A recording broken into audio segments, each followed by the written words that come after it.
नमस्कार विद्यार्थी मित्रांनो, आजच्या सेशनमध्ये मी आपणा सर्वांचं खूप खूप स्वागत करतो। आपलं आजचं हे सेशन जे आहे तर हे मुख्यत्वे मार्च 2025 या महिन्यामध्ये त्या चालू घडामोडी झालेल्या आहेत, तर त्या अनुषंगाने आपण काही प्रश्न कव्हर करणार आहोत। काही प्रश्न कव्हर करत असताना इथं तुम्ही या प्रश्नांची उत्तरं देणं देखील अपेक्षित आहे। उत्तर चुकलं तरी देखील काही हरकत नाही, कारण मी प्रश्नाचं उत्तर तर सांगणारच आहे, पण त्यासोबतच त्या प्रत्येक प्रश्नाचं स्पष्टीकरण देखील मी इथं देणार आहे। ही पीडीएफ जी काही आहे तर ही तुम्हाला आपल्या टेलिग्राम चॅनलला मिळून जाईल, त्यामुळे काळजी नको। तुम्ही फक्त या ठिकाणी जे काही प्रश्न आहेत, जे सगळे प्रश्न परीक्षेच्या अत्यंत महत्त्वाचे ठरणारे आहेत, तर ह्या प्रश्नांची उत्तरं ॲक्युरेट देण्याचा प्रयत्न करा। ओके, तर मित्रांनो मी तुम्हाला आधी सांगितल्याप्रमाणे आजचे बहुतांश प्रश्न हे मार्च 2025 या महिन्यामध्ये घडलेल्या चालू घडामोडीवर आधारित आहेत। यामध्ये राज्यस्तरीय, राष्ट्रीय आणि त्यासोबतच आंतरराष्ट्रीय चालू घडामोडींचा देखील अंतर्भाव असणार आहे, कारण आपल्या परीक्षेला तीनही प्रकारच्या चालू घडामोडीवरचे प्रश्न येतात। आता इथं या ठिकाणी पहिला प्रश्न आपण पाहूया। पहिला प्रश्न हा आंतरराष्ट्रीय आणि त्यासोबतच राष्ट्रीय दोन्ही पद्धती, खरं तर दोन्ही कॅटेगरीमध्ये येणारा आपल्याला पाहायला भेटतो। यामध्ये प्रश्न असा विचारलेला आहे की पहिल्या महायुद्धात लढलेल्या भारतीय सैनिकांना लष्कर प्रमुखांनी कुठे श्रद्धांजली वाहिली। ही तुम्ही इमेज पाहू शकता। या इमेजमध्ये, या फोटोमध्ये तुम्हाला आपले भारतीय लष्कर प्रमुख उपेंद्र द्विवेदी जे काही आहेत तर ते देखील दिसत आहेत, ठीक आहे। आणि पहिल्या महायुद्धाबद्दल जर बोलायचं झालं ना मित्रांनो, तर 1914 ते 1919 जवळपास 4.5 ते 5 वर्ष असं दीर्घ कालावधीसाठी चाललेलं हे एक महायुद्ध होतं। यामध्ये भारताचा डायरेक्टली जरी सहभाग नसला तरी देखील त्यावेळेस भारतावर राज्य होतं ब्रिटिशांचं, आणि ब्रिटिश म्हणजेच इंग्लंड जो काही आहे तर त्या महायुद्धामध्ये सक्रियपणे सहभागी होता। आता साहजिकच आपण त्यांची एक वसाहत होतो, गुलामीत असणार आपलं राष्ट्र, आणि त्यामुळं भारतामधून देखील मोठ्या प्रमाणामध्ये सैनिक या महायुद्धामध्ये सामील झाले होते। बऱ्याचशा सैनिकांना इथं वीरमरण देखील आलेलं होतं। आणि मग 1915ला अशाच एका लढाईमध्ये जे भारतीय सैनिक शहीद झाले होते तर त्यांना नम्र अभिवादन करण्यासाठी आपले लष्कर प्रमुख गेले होते। तर हे अभिवादन कोणत्या देशामध्ये देण्यात आलं असा प्रश्न इथं विचारलेला आहे। जर्मनी, फ्रान्स, युनायटेड किंगडम आणि बेल्जियम। यस, सांगता येईल का बरं कोणाला? मी तुम्हाला प्रश्नाची पार्श्वभूमी सांगितलेली आहे, पहिल्या महायुद्धाची पार्श्वभूमी सांगितलेली आहे, आणि जे मानवंदना देण्यासाठी गेले होते तर ते आपले भारतीय लष्कर प्रमुख जे आहे तर त्यांच्याबद्दल देखील सांगितलेलं आहे। ही घटना झाली होती 1915ला, म्हणजे पहिल्या महायुद्धाच्या दरम्यान हे युद्ध। खरं तर हे महायुद्ध म्हणजे अगदी एका दिवसामध्ये लढलेलं नव्हतं, 4 ते 5 वर्ष या ठिकाणी हा लढा चालू होता, ज्यामध्ये अक्षरशः लाखोंच्या संख्येनं सैनिक आणि सामान्य जनता मारल्या गेली होती। तर मित्रांनो या ठिकाणी ह्याचं उत्तर जे आहे तर ते फ्रान्स आहे, आणि ही मानवंदना दिली होती न्यू वे चॅपेल या ठिकाणी, ठीक आहे। कोणत्या ठिकाणी बरं? न्यू वे चॅपेल या ठिकाणी जो स्मृतिस्तंभ आहे तर या स्मृतिस्तंभाच्या ठिकाणी मानवंदना देण्यासाठी, पुष्पहार अर्पण करण्यासाठी इथं भारतीय सैनिकांच्या बलिदानाचा सन्मान करण्यासाठी भारतीय लष्कर प्रमुख आपल्याला गेलेले दिसतात, ठीक आहे। युद्धाचं नाव आणि ठिकाण दोन्ही गोष्टी इथं मी सांगितलेले आहेत। त्याच्यानंतर नेक्स्ट क्वेश्चन पाहूया मित्रांनो। भारत कोणत्या वर्षापर्यंत निव्वळ शून्य उत्सर्जन साध्य करण्याचे उद्दिष्ट ठेवतो? याला झिरो कार्बन इमिशन म्हटलं जातं। मुळात ही संकल्पना तुम्हाला आधी माहिती पाहिजे। झिरो कार्बन इमिशन याचा अर्थ काय घ्यायचा? मित्रांनो, वातावरणामध्ये साधारणतः आपल्या 0.003% इतका CO2चं अस्तित्व आपल्याला पाहायला भेटतं, आणि हा CO2 खरोखर खूप जास्त महत्त्वाचा देखील आहे। का बरं?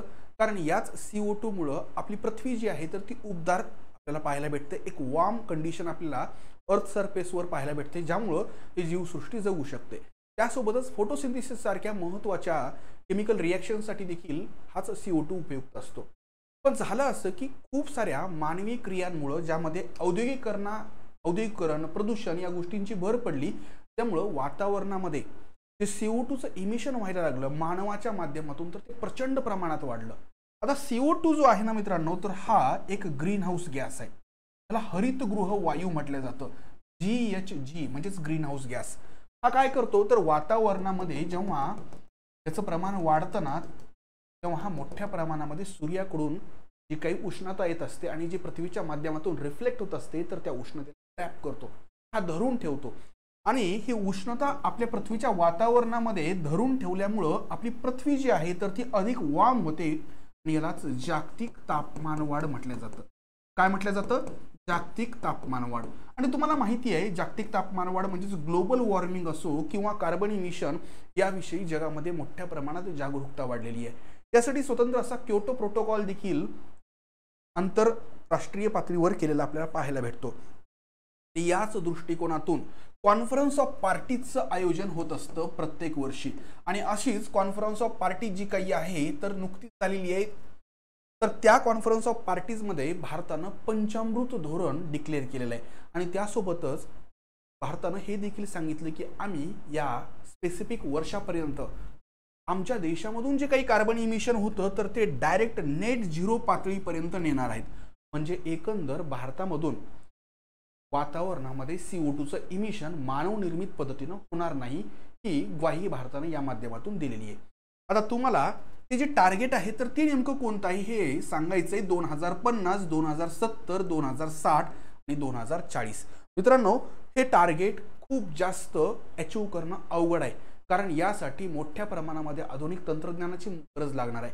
सध्याचे थर्मल पॉवर प्लांट असो किंवा कितीतरी कारखाने जे काही आहेत तर या टार्गेट अचीव करण्यासाठी आपल्याला बंद करावे लागतील किंवा त्यांचं स्वरूप बदलावं लागेल.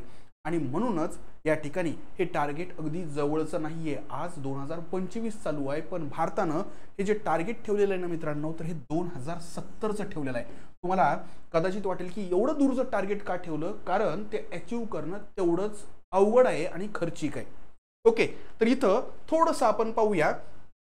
युनायटेड किंगडम मधल्या ग्लासगो या ठिकाणी एक परिषद झाली होती UNFCC. UNFCC बद्दल तुम्हाला नक्कीच माहिती असेल. United nations framework convention on climate change या नावानं याला ओळखलं जातं.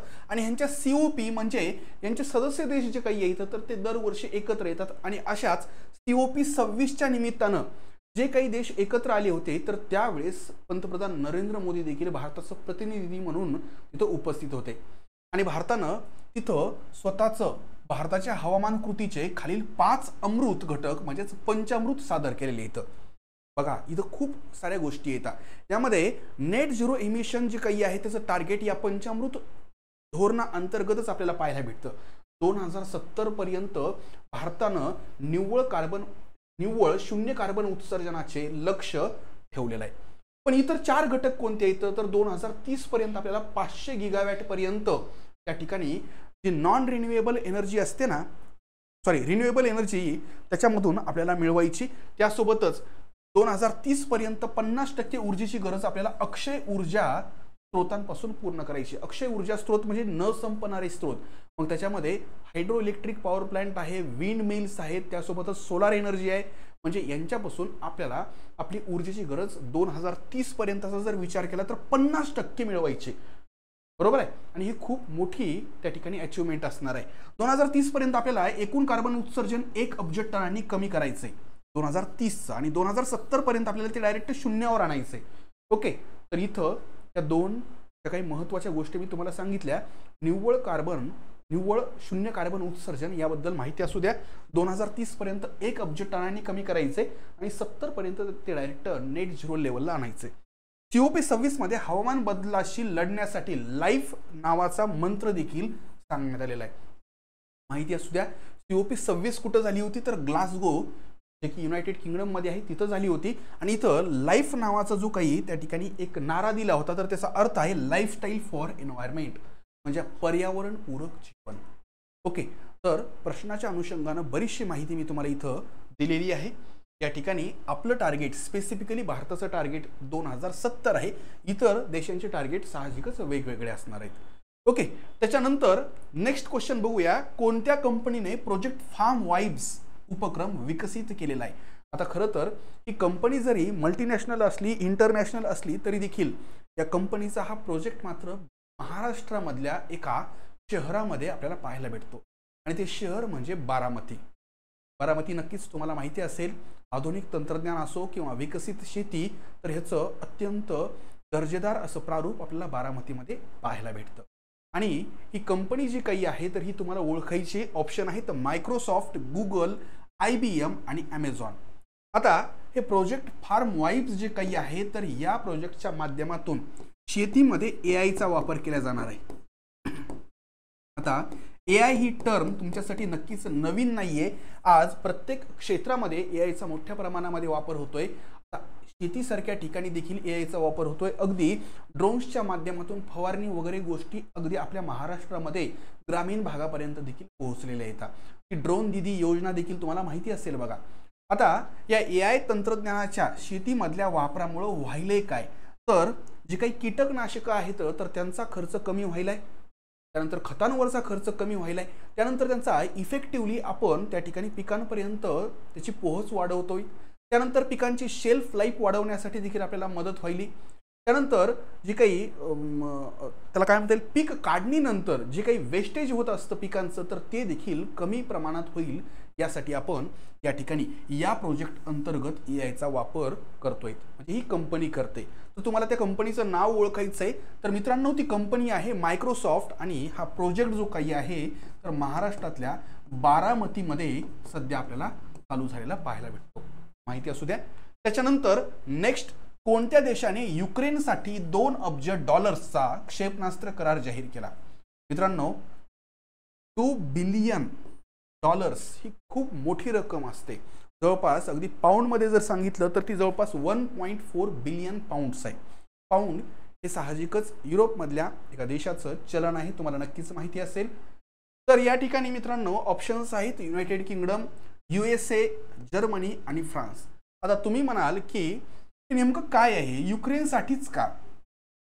अक्षरशः मागील 2 ते 2.5 वर्षापासून जे युद्ध चालू आहे ते म्हणजे रशिया आणि युक्रेन। काय बरं? Russia versus Ukraine.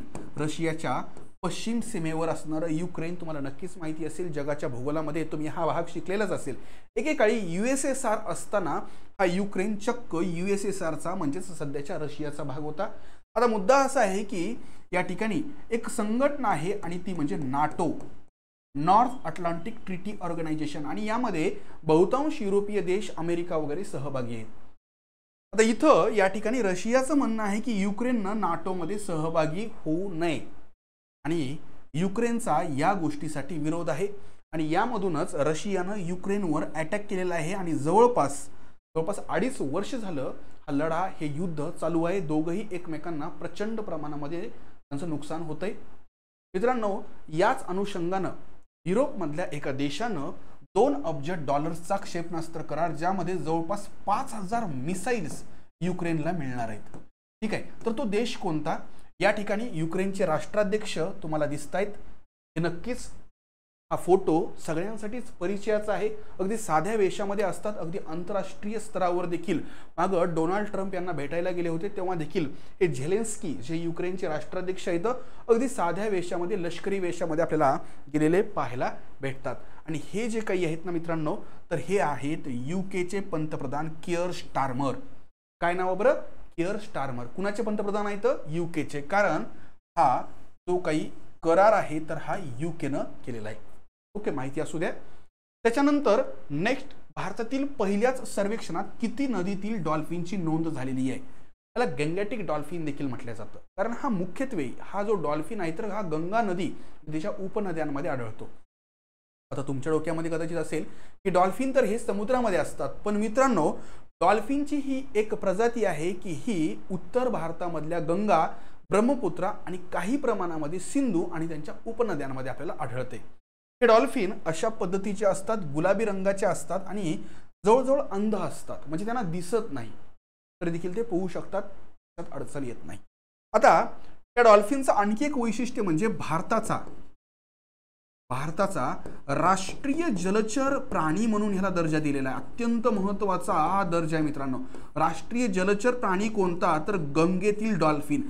आणि मग या गंगेतील डॉल्फिनची संख्या जी आहे तर ही मागील काही वर्षांपासून घटायली, कमी व्हायली।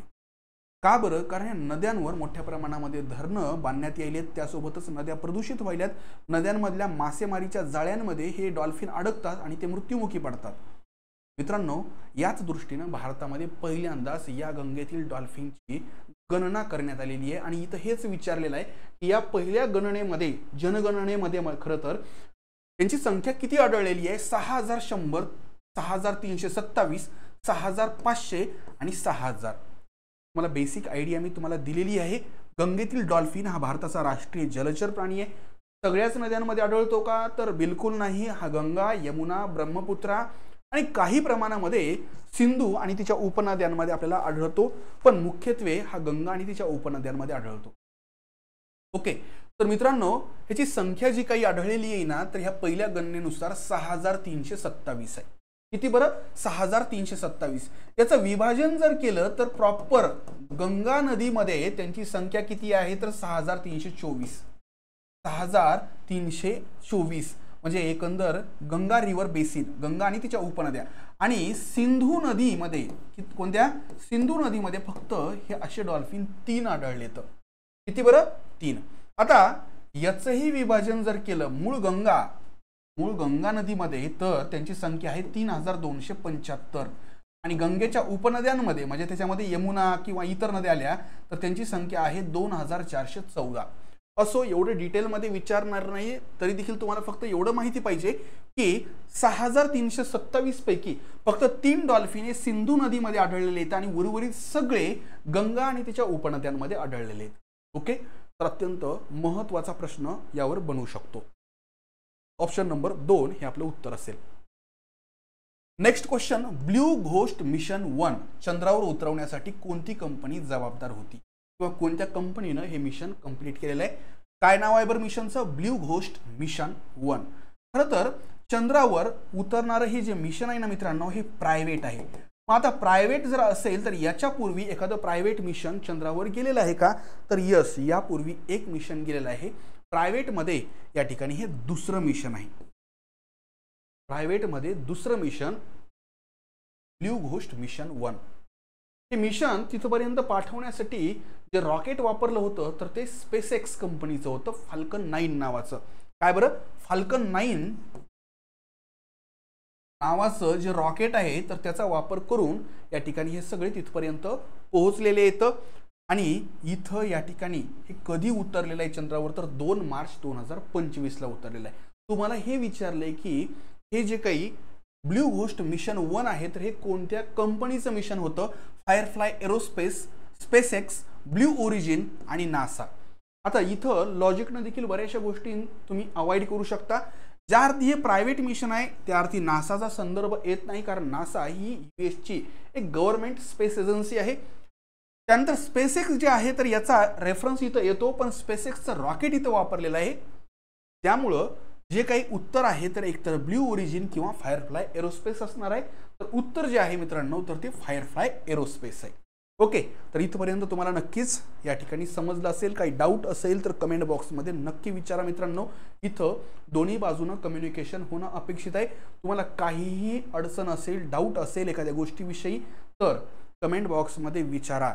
ओके, तर इथं या ब्ल्यू घोस्ट मिशन 1 बद्दल मी तुम्हाला पूर्ण आयडिया दिलेली आहे. कधी चंद्रावर उतरलेलं आहे तर 2 मार्च 2025 ला उतरलेलं आहे. जी कंपनी आहे तर ती आहे फायरफ्लाय एरोस्पेस. ज्या कंपनीचं रॉकेट वापरलं होतं ती कंपनी आहे स्पेसएक्स. स्पेसएक्स तुम्हाला नक्कीच माहिती असेल, इलॉन मस्क यांची ती कंपनी आहे. इलॉन मस्क यांच्या जगप्रसिद्ध वेगवेगळ्या कंपन्या आहेत, त्यामध्ये टेस्ला आहे आणि त्यासोबतच स्पेस विषयी काम करणारी स्पेसएक्स आहे. त्याच्यानंतर 2026च्या फिफा विश्वचषकामधून कोणत्या देशांना वगळण्यात आलेला आहे? मित्रांनो, फिफा ही फुटबॉल विषयाची म्हणजे फुटबॉल या क्षेत्रामधली सर्वोच्च अशी संघटना आहे. अगदी सांगायचं झालं तर युनोचे जेवढे सदस्य आहेत ना 193, त्यापेक्षाही जास्त सदस्य या फिफाचे आहेत. जगातला सगळ्यात प्रतिष्ठित आणि प्रसिद्ध खेळ जर म्हटला तर तुमच्या डोक्यामध्ये जर क्रिकेट असेल तर ते बाजूला काढा, कारण जगातला सगळ्यात प्रसिद्ध, त्याच्यामध्ये सगळ्यात जास्त पैसा आहे आणि त्या ठिकाणी इतरही सगळ्या गोष्टींच्या दृष्टीनं तो वरच्या लेवलला गेलेला आहे. तो खेळ म्हणजे फुटबॉल.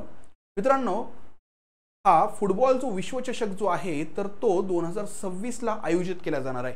कुठं आयोजित केला जाणार आहे बरं? US, कॅनडा आणि मेक्सिको या 3 देशांमध्ये. पण याच्यामधून 3 देशांना मात्र वगळले. कोणते 3 देश असं इथं विचारलेलं आहे. पहिला आहे Ukraine, Russia, Brazil, Pakistan, Russia, काँगो, रशिया, इटली, जपान, दक्षिण आफ्रिका, सिरिया, रशिया. एक लक्षात घ्या, त्याचं उत्तर जरी तुम्हाला माहिती जरी नसेल ना तरी देखील लॉजिकनं तुम्ही तिथपर्यंत पोहोचू शकता. ब्राझील तर वगळल्या जाऊ शकत नाही, कारण ब्राझील इतकं फुटबॉल वेळ कदाचितच दुसऱ्या देशामध्ये असेल. ठीक आहे. आणि दुसरं म्हणजे ब्राझीलला वगळण्यासारखं कोणतंही कारण नाहीये. ब्राझील कोणत्या युद्धामध्ये नाहीये किंवा कोणत्या तरी आंतरराष्ट्रीय कराराचा भंग वगैरे केलेला नाहीये. त्यामुळं जिथं ब्राझील आहे तर तो ऑप्शन तुम्ही सरळ सरळ कट करून टाका. रशियावर आंतरराष्ट्रीय समुदाय विशेषतः पाश्चात्य राष्ट्रे नाराज आहेत. त्याचं कारण युक्रेन रशिया युद्धामुळं. त्यामुळे साहजिकच रशियावर बंधन आहे. मित्रांनो, त्यासोबतच पाकिस्तान जो काही आहे ना, तर या पाकिस्तानला देखील फिफा 2026 मध्ये एंट्री दिलेली नाहीये. का बरं? कारण पाकिस्तानची जी काही फुटबॉल विषयक राष्ट्रीय संघटना आहे तर तिथं लोकशाही पद्धतीने त्यांनी निवडणुका घेतलेल्या नाहीयेत असं त्यांचं म्हणणं आहे. आणि एरवी पाकिस्तान आणि लोकशाही यांचा दूरपर्यंत काहीच संबंध नाहीये. तरी तिथं नावाला निवडणुका होत असल्या तरी देखील खरा जो काही सूत्रधार आहे तिथला तो म्हणजे लष्कर प्रमुख. आणि ठीक आहे, त्यामुळं यामध्ये पाकिस्तानचा देखील नंबर लागलेला आहे. आणि तिसरा देश जो आहे तर तो कांगो आफ्रिकेमधला देश आहे. नेहमी अस्थिरता असते आणि म्हणून 2026च्या फिफा विश्वचषकामधून ज्यांना वगळलेलं आहे ते 3 देशमध्ये रशिया आहे, पाकिस्तान आणि काँगो. ऑप्शन नंबर 2 आपलं उत्तर आहे. यामध्ये जपानचा शक्यच नाहीये. जपान एक शांत देश आहे. इटलीचं देखील तसंच आहे. दक्षिण आफ्रिकेचा काही प्रॉब्लेम नाहीये. म्हणजे इथं बऱ्याच वेळेस तुम्ही लॉजिकनं देखील उत्तरापर्यंत पोहोचू शकता. त्याच्यानंतर वनतारा येथील प्राणी बचाव आणि संवर्धन केंद्राचे उद्घाटन कोठे करण्यात आले? पहिल्यांदा तुम्हाला वनतारा हा प्रोजेक्ट नेमका काय आहे याबद्दल माहिती पाहिजे. व्यक्ती जे आहेत या इमेज मधले हे नक्कीच माहिती असतील. भारतातले सगळ्यात श्रीमंत व्यक्ती ते म्हणजे मुकेश अंबानी. तर त्यांचे हे छोटे चिरंजीव, यांचं नाव आहे अनंत अंबानी. मला वाटतं मागच्या काही महिन्यांपूर्वी यांचं जे काही लग्न झालं तर कदाचितच भारतामध्ये एवढं मोठं लग्न कुणाचं झालं असेल. जवळजवळ वर्षभर कार्यक्रम चालत राहिले.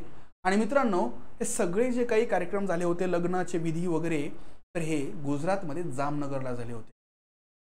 याच जामनगरमध्ये अनंत अंबानींचा एक ड्रीम प्रोजेक्ट आहे, तो चालू झालेला आहे. त्याचं नाव आहे वनतारा. काय नाव आहे? वनतारा. आणि नुकतंच या वनताराचं उद्घाटन स्वतः भारताचे पंतप्रधान नरेंद्र मोदी यांनी केले. काय प्रोजेक्ट आहे नेमका हा? तर मित्रांनो, या ठिकाणी हा एक रिहॅबिलिटेशन प्रोजेक्ट आहे. इथं भारतातलेच नव्हे तर जगातले जे वन्य प्राणी विशेषतः जखमी वगैरे झालेले असतात तर त्यांची ट्रीटमेंट होते. 5 स्टार हॉस्पिटलच्या फॅसिलिटीज आहेत. इथं प्राण्यांसाठी जे हॉस्पिटल आहे तर त्याच्यामध्ये CT स्कॅन, MRI सगळ्या फॅसिलिटीज आहेत ज्या माणसाच्या हॉस्पिटलमध्ये असतात. त्यासोबतच जे थोडेसे संकटग्रस्त प्राणी आहेत तर त्यांचं संवर्धन देखील इथं होतं. म्हणजे असा एकंदर अवाढव्य असा प्रोजेक्ट जो आहे तर तो गुजरातमधल्या जामनगर या ठिकाणी आहे. ओके, तर वनतारा हे प्राणी बचाव आणि संवर्धन केंद्र कुठं आहे? तर उत्तर आहे गुजरातमधल्या जामनगर या ठिकाणी. कुणाचा त्या ठिकाणी पुढाकार आहे याच्या स्थापनेमध्ये? तर अनंत अंबानी यांचा, म्हणजे Reliance foundation. Okay, next question. गेल्या दशकात स्टार्टअप्समध्ये भारताने जागतिक स्तरावर कोणते स्थान मिळवले आहे? आता स्टार्टअप बद्दल तुम्हाला नक्कीच माहिती असेल. ज्या काही नवीन कंपन्या असतात, कोणत्या ना कोणत्या नवीन अशी इनोव्हेटिव्ह कल्पना घेऊन त्यांनी सुरुवात केलेली असते तर त्याला स्टार्टअप्स म्हणतात. सध्याचं जे काही सरकार आहे तर ते निश्चितच स्टार्टअप्सला प्रोत्साहन दिले. तर मित्रांनो, सध्याचा जर ट्रेंड पाहिला तर 2014 पासून जे पेटंट आहे तर ते पेटंट भारतामध्ये जे मिळवल्या जात आहेत तर त्याच्यात 17 पट वाढ झालेली आहे. आणि त्यासोबतच त्या ठिकाणी जे काही इंटरनॅशनल इनोव्हेटिव्ह इंडेक्स जो असतो तर त्याच्यामध्ये देखील भारतानं खूप चांगल्या पद्धतीनं सुधारणा केली आहे. इनोव्हेशन आणि स्टार्टअप यांचा खूप जवळचा संबंध आहे. मुळातच नवीन कल्पना घेऊनच हे स्टार्टअप्स आलेले असतात. पेटंट्स त्यांच्याकडे असतात आणि मग या दोनही गोष्टींचं रिफ्लेक्शन आपल्याला याच्यामध्ये पाहायला भेटतं. काय बरं? तर एकंदर आपले पेटंट 17 पटीनं वाढलेले आहेत भारतातून ज्यांना मिळत आहेत ते. आणि आपला जो काही इनोव्हेशन इंडेक्स आहे तर त्यामध्ये आपण 81व्या स्थानावरून 39व्या स्थानावर पोहोचलेलो आहोत. मग इथं भारताचा स्टार्टअप रँकिंग काय आहे? तर सध्या भारत हा या ठिकाणी 5व्या स्थानावर आहे. कितव्या बरं? 5व्या. त्यानंतर पंतप्रधान नरेंद्र मोदी यांना honorary order of the freedom हा पुरस्कार कोणत्या देशाने प्रदान केलेला आहे? मित्रांनो, नरेंद्र मोदींबद्दल जर सांगायचं असेल तर सध्या भारतात कदाचितच दुसरे कोणती व्यक्ती असेल की ज्यांना इतक्या साऱ्या देशांचे सर्वोच्च राष्ट्रीय पुरस्कार भेटलेले आहेत। खूप साऱ्या देशांचे सर्वोच्च राष्ट्रीय पुरस्कार माननीय पंतप्रधानांना भेटलेले आहेत आणि त्यामध्येच हा एक पुरस्कार ज्याचं नाव आहे honorary order of the freedom. इथं तुम्हाला पंतप्रधान दिसणार नाहीयेत, पण भारताचे म्हणजे त्यांच्याकडून ते स्वतः गेलेले नाहीयेत, तर त्यांच्याकडून या ठिकाणी हे भारताचे जे काही एक मंत्री आहेत तर त्यांनी हा पुरस्कार स्वीकारलेला आहे। तो देश कोणता असं विचारलेला आहे, श्रीलंका, दक्षिण आफ्रिका, कॅनडा आणि बार्बाडोस। यस, सांगता येईल का? तर मित्रांनो, हा सर्वोच्च पुरस्कार बार्बाडोस या देशानं पंतप्रधानांना दिला आहे। बार्बाडोस हा देश कदाचित तुमच्यापैकी काही जणांनी आधी ऐकलेला नसेल। तुम्ही जर पाहिलं तर उत्तर अमेरिका आणि दक्षिण अमेरिका यांच्या दरम्यान काही देश आहेत बघा, त्याच्यामध्ये हैती, जमैका किंवा मग त्यामध्ये पनामा यासारखे काही देश आहेत ज्यांना कॅरिबियन कंट्रीज म्हटले जातात आणि याच कॅरिबियन कंट्रीजच्या अगदी जवळ आपल्याला हा बार्बाडोस पाहायला भेटतो। ठीक आहे, तर बार्बाडोसनं पंतप्रधानांना हा सर्वोच्च पुरस्कार दिलेला आहे। आता कशामुळे दिलेला आहे बार्बाडोसचा आणि या सर्वोच्च पुरस्काराचा नेमका देण्याचा संबंध काय?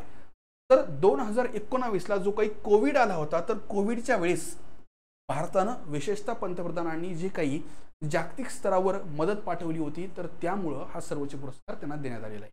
ओके, ही माहिती असू द्या। आणि भारताचे जे परराष्ट्र राज्यमंत्री आहेत पवित्रा मार्गारिटा, तर त्यांनी हा पुरस्कार स्वीकारलेला आहे। त्याच्यानंतर आपण 11वा क्वेश्चन बघूया। महिलांची सुरक्षा आणि प्रतिष्ठा सुनिश्चित करण्यासाठी कोणत्या राज्याने प्रोजेक्ट हिफाजत हा प्रोजेक्ट सुरू केलेला आहे? प्रोजेक्ट हिफाजत, हिफाजत या हिंदी शब्दाचा मराठी अर्थ होतो की सुरक्षा। ठीक आहे, सुरक्षितता देणे। मित्रांनो, 24/7 म्हणजे 24 तास आणि 7ही दिवस चालणारी एक हेल्पलाईन या माध्यमातून चालू करण्यात आलेली आहे, ज्यावर महिला आणि बालके यांच्यावर जर कोणता अन्याय किंवा अत्याचार होत असेल तर त्याबद्दलची तक्रार दिल्या जाऊ शकते। नाव गुप्त ठेवण्याची काळजी देखील यामध्ये घेण्यात आलेली आहे। तर मित्रांनो, हा प्रोजेक्ट कोणत्या राज्यानं सुरू केला असं विचारलेलं आहे? पंजाब, हरियाणा, उत्तर प्रदेश आणि राजस्थान। तर मित्रांनो, हा जो प्रोजेक्ट आहे तर हा पंजाब राज्य सरकारचा आहे। कुणाचा आहे बरं? पंजाब राज्य सरकारचा आहे। माहिती असू द्या। अशाही पद्धतीचे बऱ्याच वेळेस प्रश्न येतात की ही योजना कोणत्या राज्याची आहे, हा प्रोजेक्ट कोणत्या राज्याचा आहे। ओके, आणि मग अशा वेळेस सरळ सरळ फॅक्च्युअल क्वेश्चन असतो। जर तुम्हाला माहिती नसेल तर गेस करणं प्रचंड अवघड असतं।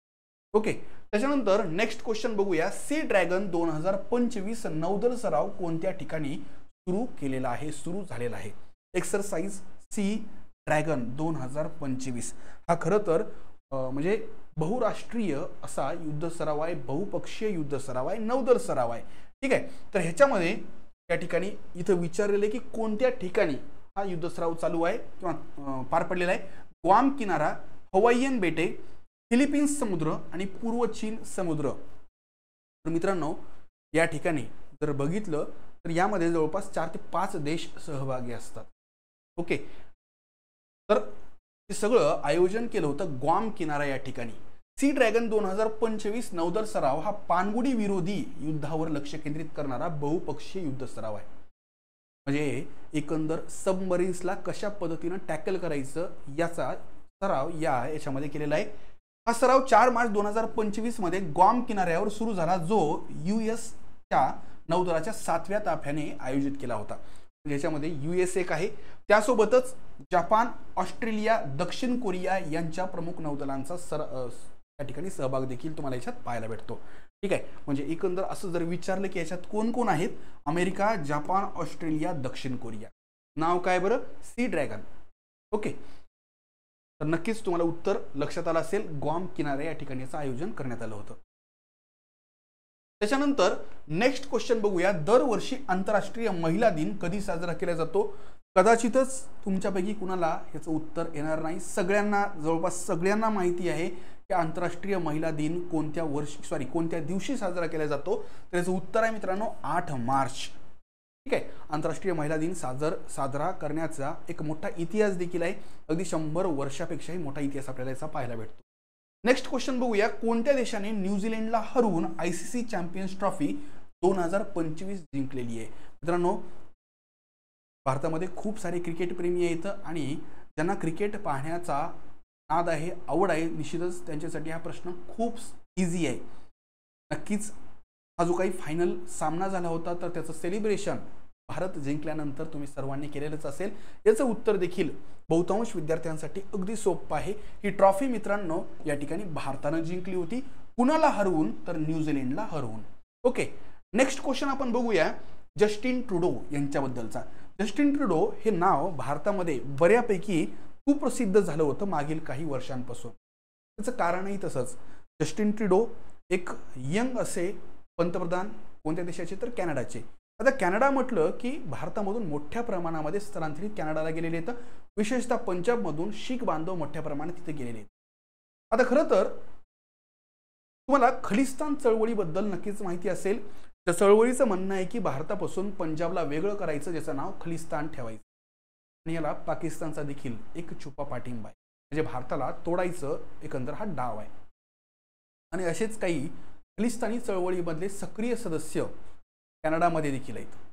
आता खरं तर भारतानं वारंवार विनंती केलेली आहे की हे जे लोक आहेत जे कॅनडामधून काम करतायत तर त्यांना तुम्ही काय करा तर कंट्रोलमध्ये ठेवा, त्यांना तसं करू देऊ नका। पण जस्टिन ट्रुडो यांनी तिथल्या स्थानिक राजकारणापायी, तिथल्या मतांपायी या लोकांना काहीही या ठिकाणी कंट्रोलमध्ये ठेवलेलं नाही। आणि यामधून भारत आणि कॅनडाचे संबंध जस्टिन ट्रुडो कॅनडाचे पंतप्रधान असताना प्रचंड खराब झाले होते। ठीक आहे, साधारणतः 1.5 ते 2 वर्षापूर्वीच्या काही न्यूज जर तुम्ही फॉलो केले असतील तर तुमच्या लक्षात आलं असेल। पण आता इथं विचारलेलं आहे की कोणते नवीन पंतप्रधान कॅनडाच्या या पदावर आलेले आहेत। जस्टिन ट्रुडो यांच्या जागी कॅनडाच्या लिबरल पक्षाचे नवे नेते आणि पंतप्रधान म्हणून कुणाची नियुक्ती करण्यात आलेली आहे। ठीक आहे, ट्रुडो यांना फक्त भारताचाच विरोध होता असं नाहीये, तर अगदी अमेरिकेमधून देखील ट्रुडो यांच्यावर मोठ्या प्रमाणात विरोध चालू झालेला होता आणि म्हणून त्यांचं पद गेलेलं आहे, त्यांना राजीनामा द्यावा लागलेला आहे। आणि लिबरल पक्षाचे नवीन नेते कॅनडाचे पंतप्रधान म्हणून हे व्यक्ती त्या ठिकाणी आता सत्तेवर आलेले आहेत। त्यांचं नाव काय?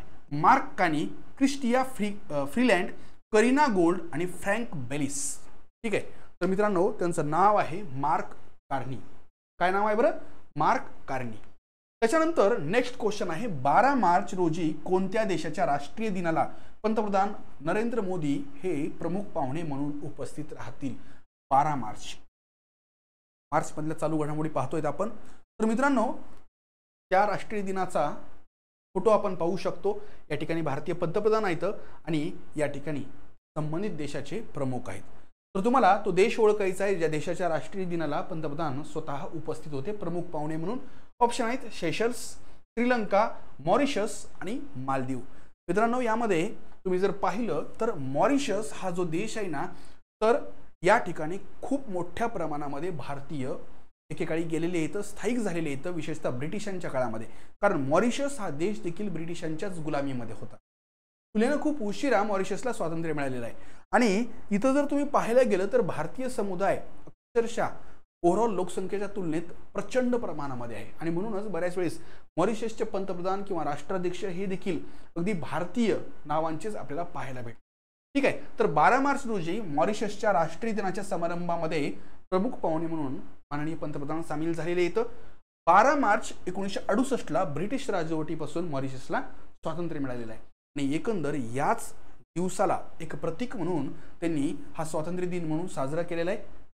आता मित्रांनो नरेंद्र मोदी यापूर्वी इथं सामील झाले होते का? तर यस, 2015 नंतर पंतप्रधान दुसऱ्यांदा प्रमुख पाहुणे म्हणून या कार्यक्रमात सहभागी झालेले आहेत। ओके, म्हणजे एकंदर त्यांच्या या टर्म मध्ये साधारणतः एक मागच्या 10 वर्षांच्या कालावधीमध्ये दुसऱ्यांदा त्यांनी हे प्रमुख पाहुणे पद भूषवलेलं आहे। नेक्स्ट क्वेश्चन बघूया, नव्याने घोषित करण्यात आलेले माधव व्याघ्र प्रकल्प कोणत्या राज्यामध्ये? मित्रांनो भारतामध्ये तुम्हाला प्रोजेक्ट टायगर विषयी नक्कीच माहिती असेल, ज्याच्या माध्यमातून NTCA national tiger conservation authority ही एक महत्त्वाची अशी ऑथॉरिटी त्या ठिकाणी भारताच्या दृष्टीने विशेषतः व्याघ्र संवर्धनाच्या दृष्टीने महत्त्वाचं काम करते। त्यासोबतच भारतामध्ये व्याघ्र प्रकल्प जे काही आहेत तर यांचं ओव्हरऑल देखरेख करणं, तिथल्या ह्याच्या गोष्टींचं संवर्धन करणं, जंगलांचं संवर्धन करणं हे काम देखील NTCA कडेच आहे। आणि यामध्येच या ठिकाणी माधव राष्ट्रीय उद्यानाला व्याघ्र प्रकल्पाचा दर्जा दिला। एकेकाळचं जे माधव राष्ट्रीय उद्यान आहे, नॅशनल पार्क आहे, तर त्याला व्याघ्र प्रकल्पाचा दर्जा देण्यात आलेला आहे। इथं विचारलेलं आहे की हा व्याघ्र प्रकल्प कोणत्या राज्यामध्ये आहे? UP, मध्य प्रदेश, राजस्थान, महाराष्ट्र। इथं जर तुम्ही बघितलं तर इथं या ठिकाणी माधव व्याघ्र प्रकल्प आहे. आता याच्या आजूबाजूच्या काही गोष्टी दाखवलेल्या येतात. उदाहरणार्थ खजुराहो इथं आहे बघा, त्यानंतर ओरछा, त्यानंतर ग्वालेर, कुनो राष्ट्रीय उद्यान देखील माहिती असेल. इकडे रणथंबोर आहे आणि रणथंबोर जे आहे तर हे कोणत्या राज्यात आहे? राजस्थान. आणि यावरून तुम्हाला सहजपणे लक्षात आलं असेल की राजस्थानच्या आग्नेयेला कोणतं राज्य आहे तर ते आहे मध्य प्रदेश. ठीक आहे मित्रांनो, मध्य प्रदेशमध्ये व्याघ्र प्रकल्पांची संख्या सध्या आपल्याला जवळजवळ 9 पाहायला भेटते आणि ओव्हरऑल माधव राष्ट्रीय उद्यान म्हणजे व्याघ्र प्रकल्प जे आहे तर ते 58वा व्याघ्र प्रकल्प म्हणून घोषित झालेला आहे. महाराष्ट्रामध्ये किती व्याघ्र प्रकल्प आहेत तर महाराष्ट्रामध्ये 6 व्याघ्र प्रकल्प आहेत आणि मध्य प्रदेशमध्ये किती आहेत तर मध्य प्रदेशमध्ये एकूण 9 व्याघ्र प्रकल्प आहेत. किती बरं? 9 व्याघ्र प्रकल्प. आणि म्हणूनच कुठेतरी वाघांचं राज्य म्हणून देखील या ठिकाणी मध्य प्रदेशला ओळखलं जातं, व्याघ्र राज्य. पण व्याघ्र राजधानी मात्र आपल्या नागपूरला ओळखल्या जातं, कारण नागपूर शहराच्या आजूबाजूला आपल्याला खूप सारे व्याघ्र प्रकल्प आणि वाघांची पाहायला भेटते. ओके, तर हे देखील माहिती पाहिजे की भारताची व्याघ्र राजधानी कोणती तर नागपूर. आणि सर्वाधिक व्याघ्र प्रकल्प कोणत्या राज्यात आहेत तर ते आहे मध्य प्रदेश. त्याच्यानंतर नेक्स्ट क्वेश्चन, भारत कोणत्या देशासोबत संयुक्त विशेष दल सराव खंजर 7 आयोजित करतो? मित्रांनो, खंजर 7 जे काही आहे, तर खंजर नावाचं शस्त्र तुम्हाला नक्कीच माहिती असेल, ज्याला खंजीर देखील म्हटलं जातं. तर मित्रांनो, या ठिकाणी हा विशेष दल संयुक्त सराव जो आहे तर तो कुणासोबत भारत त्या ठिकाणी आयोजित करतो? कझाकस्तान, किर्गिस्तान, नेपाळ आणि उझबेकिस्तान. तर याचं उत्तर आहे Kyrgyzstan. India Kyrgyzstan joint special forces exercise खंजर 12. ठीक आहे, हे 12वी आवृत्ती होती. 2011 मध्ये याची स्थापना झाल्यापासून हा दरवर्षी आयोजित केला जातो. 12वी आवृत्ती 10 मार्च ते 23 मार्च 2025 दरम्यान किर्गिस्तानमध्ये झालेली आहे. ओके, आणि 2024 ची आवृत्ती जानेवारी 2024 मध्ये भारतात आयोजित करण्यात आली होती. म्हणजे 2024 भारतात, 2025 किर्गिस्तानमध्ये. ओके, त्याच्यानंतर 2024च्या वायू प्रदूषण क्रमवारीत भारताचा क्रमांक काय आहे? ओव्हरऑल जागतिक स्तरावर सर्वात प्रदूषित वायू प्रदूषणाच्या दृष्टीनं ही जी काही रँकिंग लावल्या जाते तर त्यामध्ये भारताचा क्रमांक काय असं विचारलं जातं. कोणत्या वर्षाच्या इथं विचारलेलं आहे तर 2024चा संदर्भ या ठिकाणी तुम्हाला पाहायला भेटतो. तर 1 नंबरला जो देश आहे ना मित्रांनो तर तो आहे चाड. चाड हा आफ्रिकेतला देश 1 नंबरला आहे. 2 नंबरला सर्वाधिक वायू प्रदूषण असणारा देश म्हणजे बांगलादेश. कोणता बरं? बांगलादेश आशियामधला देश आहे. 3 नंबरला आहे आपला शेजारी पाकिस्तान. 4 नंबरला कोणता देश आहे तर मित्रांनो इथं 4 नंबरला काँगो देश आहे, डेमोक्रेटिक रिपब्लिक ऑफ काँगो. आणि 5 नंबरला आहे भारत. एकेकाळी म्हणजे 2019ला वगैरे भारत 3ऱ्या क्रमांकावर होता. थोडंसं या ठिकाणी आता आपली परिस्थिती सुधारली म्हणता येऊ शकते, पण तरी देखील वायू प्रदूषणाच्या बाबतीत भारतातली परिस्थिती भयानक आहे मित्रांनो. विशेषतः उत्तर भारतात दिल्लीसारख्या राज्यामध्ये, शहरामध्ये वायू प्रदूषण हिवाळ्यामध्ये तर त्या ठिकाणी अत्यंत धोकादायक पातळीवर पोहोचलेला आपल्याला पाहायला भेटतं. तर तुम्हाला जर विचारलं की वायू प्रदूषणाच्या बाबत भारत कितव्या स्थानावर आहे तर भारत 5व्या स्थानावर आहे. नेक्स्ट क्वेश्चन बघूया. 2025 मध्ये होणाऱ्या कॉर्पाट अँड बोंगो सागर नौदल सरावांमध्ये भारतासोबत कोणता देश सहभागी होत आहे? ही एक नेव्हल एक्सरसाइज आहे. त्याच्यामध्ये लॉजिक देखील तुम्ही वापरू शकता. बोंगो सागर, बोंगो हा शब्द बंगाली भाषेतला आहे आणि साहजिकच भारतातलं पश्चिम बंगाल जर सोडलं तर बंगाली भाषा कुठं बोलल्या जाते तर बांगलादेशमध्ये.